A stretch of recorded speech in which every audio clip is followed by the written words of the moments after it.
princesita, que al contemplar tu imagen juré amarte siempre con todo el corazón.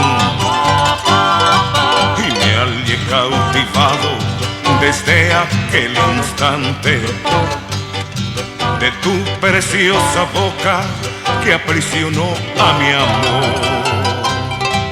Y son tus ojos negros, dos faros que sus luces alumbran mi camino, tú también has de saber.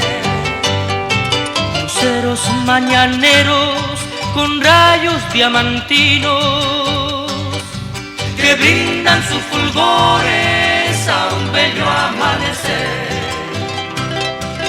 Bella virgencita amada, como quisiera besar esa tu boca de miel que es de un rico fontanar. Y ese tu negro lunar que tienes en la mejilla, que es una maravilla, Me embelezo al contemplar.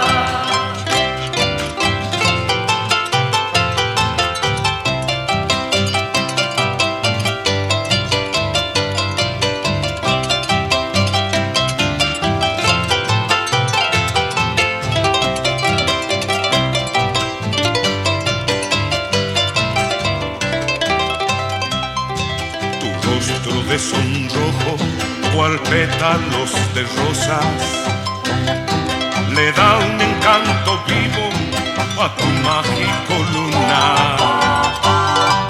Y tu amable sonrisa, mi ninfa soberana, es bálsamo que cura a mi pena sin cesar. Quiera Dios que mañana de corazón unido y en nuestro destino con mucha felicidad.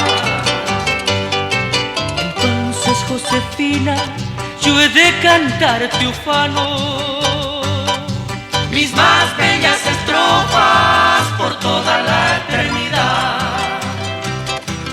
Bella virgencita amada, como quisiera besar esa tu boca de miel que es de un rico fontanar. y ese tu negro lunar que tienes en la mejilla,